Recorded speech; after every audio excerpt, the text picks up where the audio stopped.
Baik, sebelumnya, Assalamualaikum warahmatullahi wabarakatuh. Perkenalkan, nama saya Triani dengan NIM 0492655547 dari program studi Ilmu Komunikasi UPPJJ Purwokerto. Saya meminta waktunya sebentar, mohon izin kepada Bapak atau Ibu tutor yang terhormat.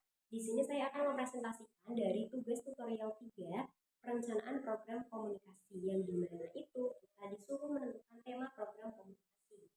Judul tema yang saya ambil di sini remaja cerdas digital, kampanye penggunaan media sosial yang bertanggung jawab.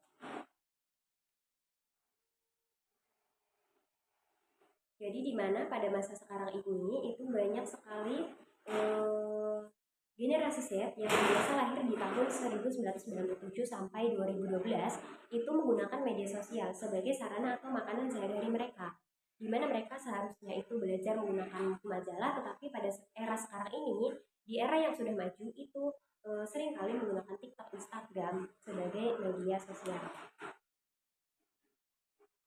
Oke, baik, untuk presentasinya akan saya mulai. Halo, nama saya Triani. Pada kesempatan ini saya akan menyampaikan proposal rencana aksi program komunikasi bertema Remaja Cerdas Digital, kampanye penggunaan media sosial yang bertanggung jawab.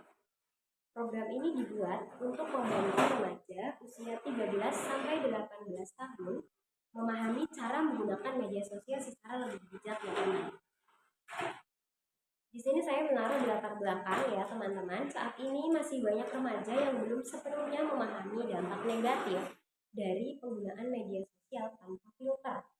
Isu seperti hoaks, perundungan daring, dan konten berbahaya masih sering terjadi. Di sekolah, saya melihat banyak teman yang membagikan informasi tanpa mengecek kebenarannya. Jadi teman-teman biasa melihat itu ada informasi berita ya di media sosial. Teman-teman itu belum mencari itu asli, benar, atau fake, atau itu palsu, tapi sudah menyebarkan ke bagian sana sini, atau bahkan terlibat dalam perundungan online. Maka muncullah pertanyaan, bagaimana cara meningkatkan pemahaman literasi digital remaja, metode dan media apa yang paling efektif untuk mengubah perilaku mereka. Dan di sini saya kasih catatan untuk tujuan dan strateginya. Untuk tujuan utama program ini yaitu yang pertama, meningkatkan pemahaman remaja tentang risiko media sosial tanpa filter. Untuk yang kedua, membangun kebiasaan positif seperti mengecek informasi terlebih dahulu dan menghindari perundungan online. Untuk yang kedua, di sini saya mencatat di presentasi ini strategi komunikasi yang diterapkan. Di sini saya mencatat ada 3 strategi komunikasi yang diterapkan. Yang pertama, menggunakan pesan yang positif, mudah dipahami, dan relevan dengan kehidupan sehari-hari remaja. Untuk yang kedua, itu ada mengutamakan pendekatan visual melalui infografis dan video singkat. Yang ketiga, melibatkan tokoh yang dekat dengan remaja, seperti influencer, pendidikan, dan guru. Rencana aksi dan jadwal. Nah, di sini itu untuk langkah-langkah programnya, di sini ada rencana aksi dan jadwal ya. Langkah-langkah program ini meliputi ada 4 juga di sini. Ada pelatihan literasi digital di sekolah. Yang kedua ada produksi konten edukasi untuk akun media sosial. Di sini saya ambil untuk Instagram, TikTok, dan YouTube. Ada 3. Yang ketiga itu ada kampanye tantangan yang saya kasih hashtag di sini remaja cerdas digital.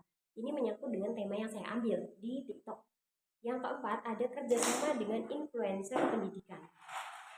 Dan untuk yang kedua itu kita jadi rencana aksi dan jadwal di sini kami mencatat jadwal pelaksanaan selama 1 bulan.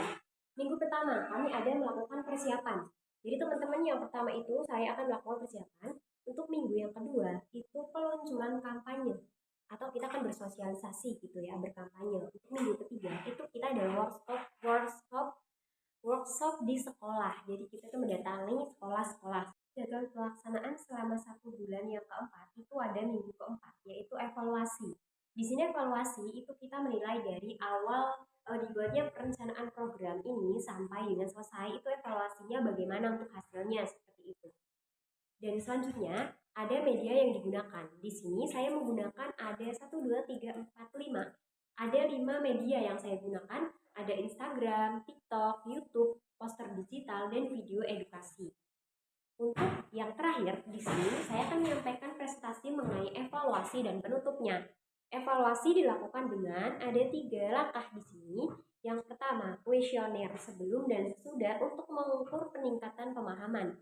Yang kedua, ada data analitik media sosial, di situ berisi jangkauan dan interaksi. Untuk yang ketiga, ada observasi langsung dan wawancara dengan guru. Jadi kita datangi untuk sekolah-sekolah tersebut. Tadi yang sudah saya katakan, di situ ada workshop. Ada indikator keberhasilan di sini untuk langkah kedua dari penutup dan evaluasi. Peningkatan partisipasi minimal 30%, engagement rate di atas 5%. Pada bagian presentasi yang terakhir, di sini saya akan kasih penutupnya, yaitu di mana di sini ada sedikit kesimpulan. Program kerja dilihat dapat digital remaja dan membantu mereka menggunakan media sosial secara lebih bertanggung jawab. Sekian dari saya, terima kasih atas perhatiannya. Mohon maaf apabila ada kesalahan. Boleh banget untuk teman-teman berkomentar, dan untuk ibu guru boleh banget ngasih komentar atau saran buat saya ke depannya. Terima kasih. Wassalamualaikum warahmatullahi wabarakatuh.